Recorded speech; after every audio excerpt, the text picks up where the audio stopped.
The time has finally come. Today we're going to have a look at the Retroid Pocket 4 Pro. This is my first Android device. Pretty excited about that. Bought it with my own money. I found it on a used marketplace here in my city, and I got a pretty good deal. And it was barely used. And yeah, so we're going to get to that, show you guys and people on my channel, especially that are not used to these devices. You guys will be impressed by this one. Let's go. Check it out.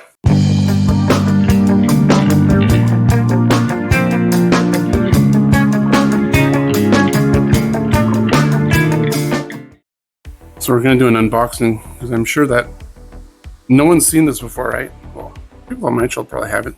So, very nice box. Definitely like it. Retroid Pocket. Color, I got the classic SNES one. And yeah. Just pull it here. And then you just slide it here.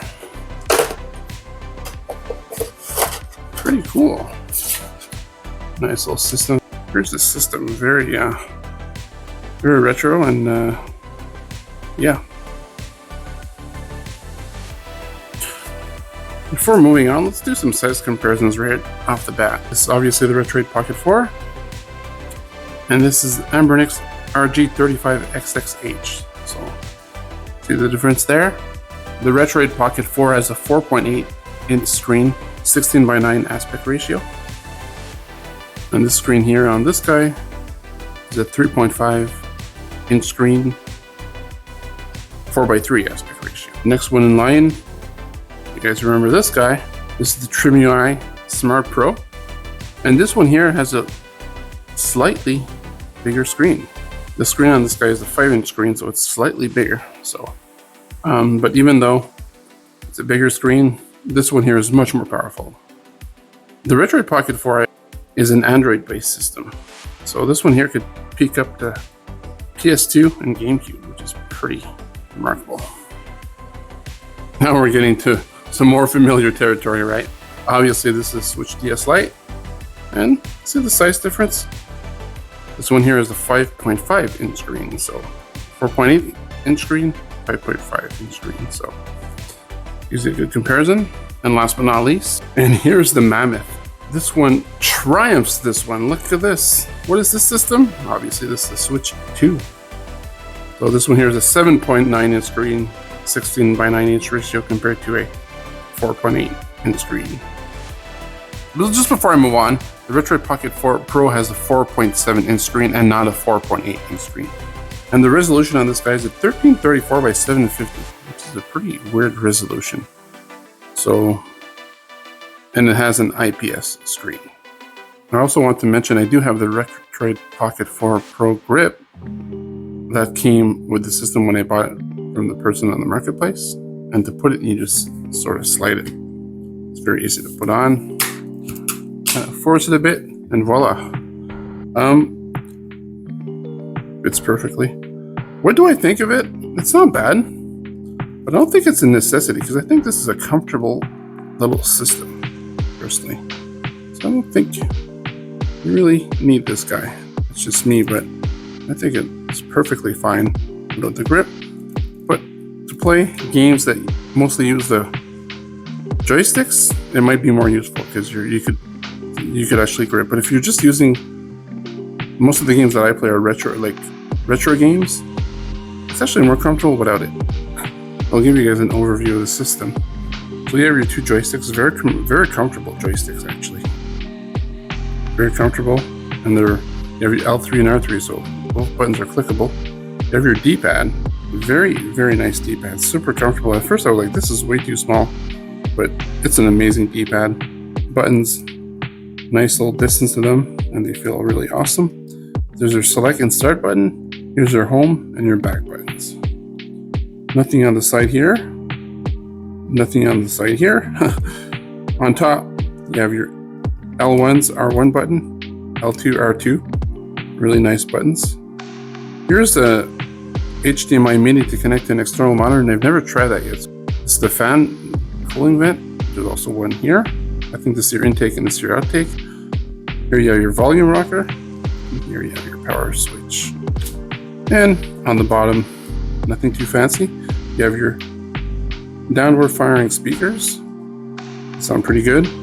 Here's a USB-C charging port, and here's your micro SD card slot.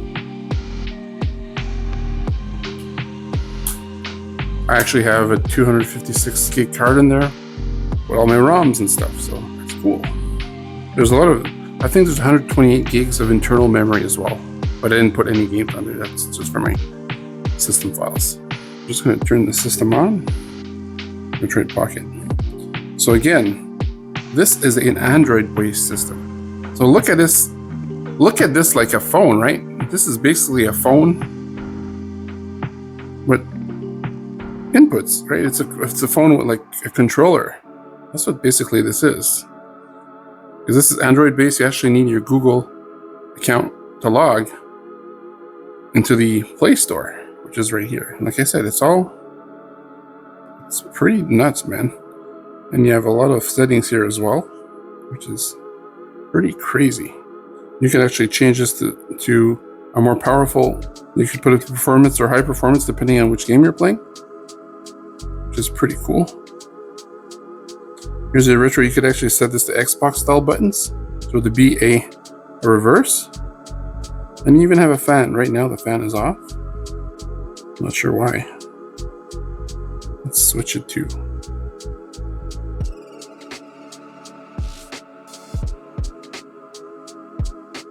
Switch it to smart. There we go. And you have some other settings as well.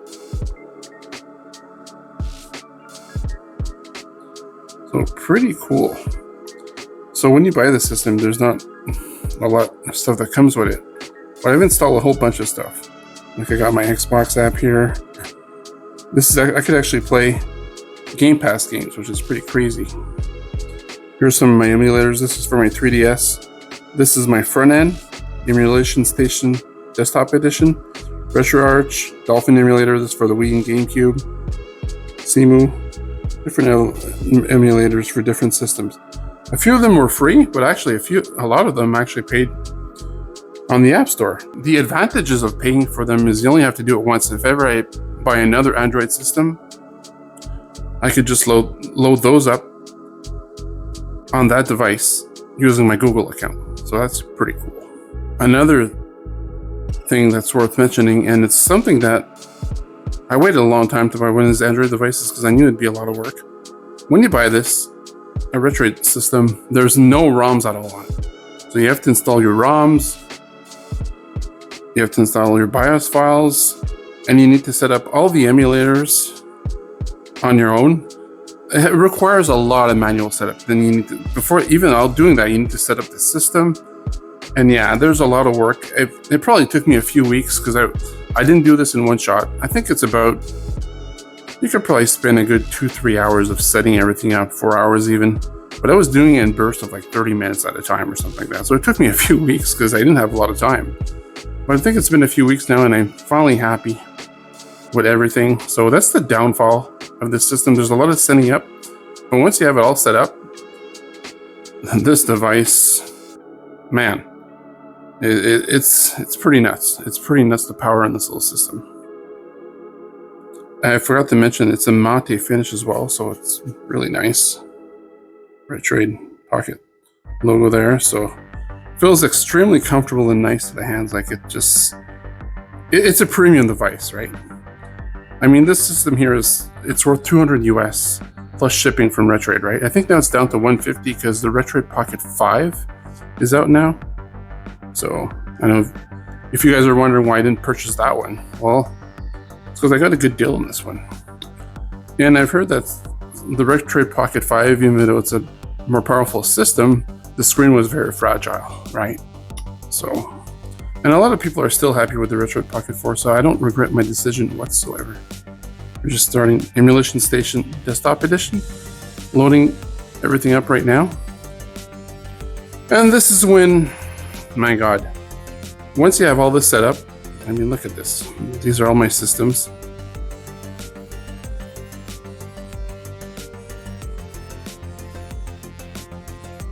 Look how beautiful this is. It's really something else. You guys will notice I do not have any PS2 games. And I'll be honest with you guys. I never actually played the PS2. I could just imagine a whole bunch of people unsubscribing from my channel. I've never even touched a PS2. So I didn't see the point of loading that into the system. And I heard the emulator was a little hard to set up. Maybe down the road, if you guys want me to do it, maybe I will set up the PS2 and, you know, find some games, and I wouldn't even know where to start. So we don't have the PS2, but this system could play up to the PS2 and GameCube and even Wii, which is pretty nuts. You can just scroll down and then it shows you a video of the game playing. How cool is that? You actually see a preview of the game. I mean, wow, eh? And if you want to start the game, you just press A and that's it. It's as simple as that, which is pretty wild. Want to play some Double Dragon 2? Load it up, and that's it.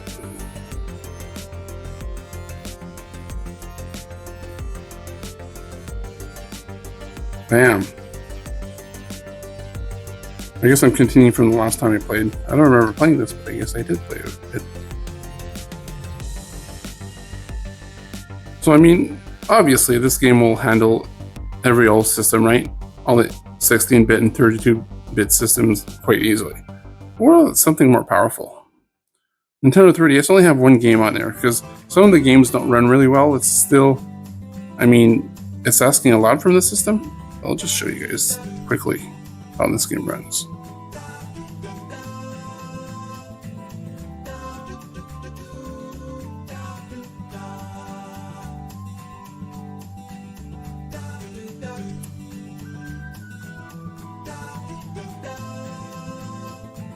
Oh, and this is touchscreen, by the way. Well, that's pretty cool. There we go. Here I am playing. Look at this. I guess I don't have my sword yet. But still, I mean, playing a 3DS game on here. Runs pretty good too, doesn't it? And everything touchscreen, so.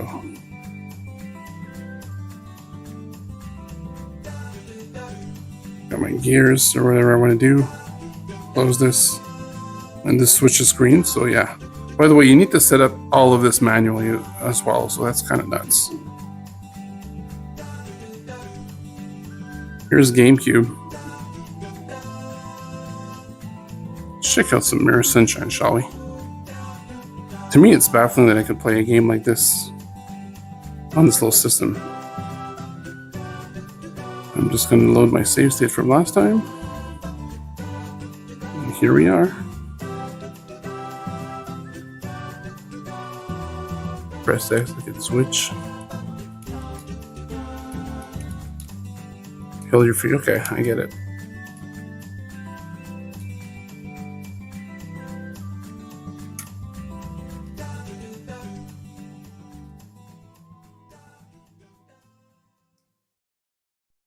Wrong button. Dude. There we go. So how cool is that? Running GameCube games and wow. Check out some Wii games, shall we? Here we're playing some new Super Mario Brothers Wii.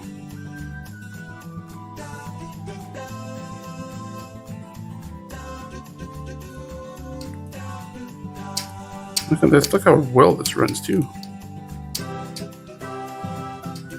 Well, you know what? I'm in standard mode. Let me switch to,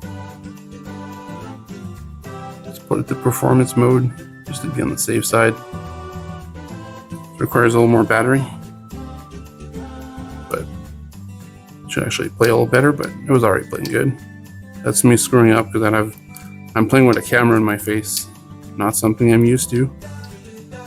But regardless, again, the game runs perfectly. Now we have Galaxy 2 here. Well, here I am playing friggin' Mario Galaxy 2. What's the button to? Okay. Sorry guys, like this is, don't judge my gameplay here, but yeah, okay. You'd pick up the sting. You could pick up the starbits with your right stick. All right, here we go. Here we go. This makes sense. More starbits to collect.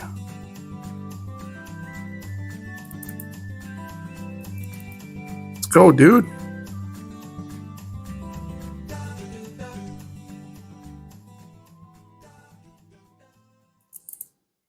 Bam! Like that?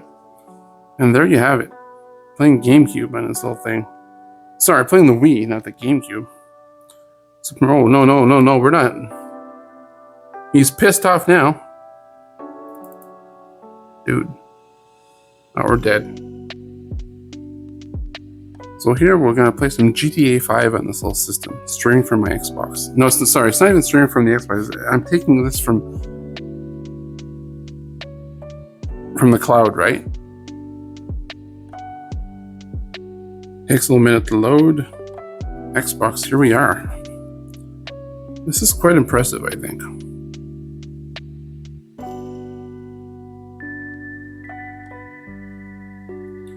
Oh, here I need to switch to my Xbox layout. Retro Xbox. We don't need the performance anymore, so we'll just put that to standard. Now if I just go to story, load that up. And now we could play some Grand Theft Auto 5 on this thing. How nuts is that? To me, that's baffling because I'm not used to streaming games on the cloud. And I'll show you the performance on this, and you guys will not believe it. I don't know how to play this game. I just like causing chaos. Okay, what am I doing? Jump. Okay. What's your problem, dude? Hey, what's up? Why are you running away?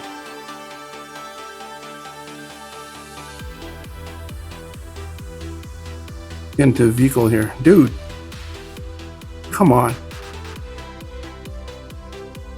I'll just borrow your car, sir. Thank you. Alright. Here we go. Show you guys the performance. Look at this. Isn't this wild? This is nuts. I just like going like driving super fast, and yeah, he's probably cursing at me. All good. Get out of my way. Out of my way, I said, dude. Come on. Yeah, this is how I play this game.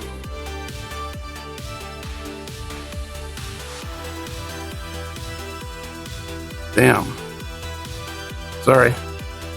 Alright, that's enough. So in conclusion, guys, the Retroid Pocket 4 Pro has become one of my favorite systems to play.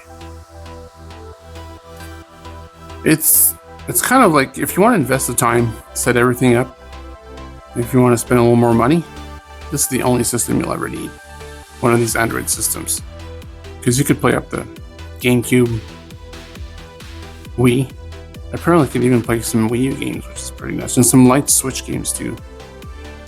Which is nuts when you think about it. PS2, if you're into that stuff. PSP, it plays PSP no problem, no issues whatsoever. You can even play PSP games at 3 times the resolution, which is pretty wild. I'd say, so the Pro it's a nice system. Everything's beautiful. Everything plays perfectly. And it's the only system you'll ever need. The con is that you need to set everything up, and it's a little more expensive. So there's a trade-off there. Whatever you want to do. All the other systems I have reviewed on my channel have all been Linux-based. This one here is Android-based. So this one here features touch controls. The other systems don't, that I reviewed on my channel. So check out some of my other videos. I'll catch you guys next time.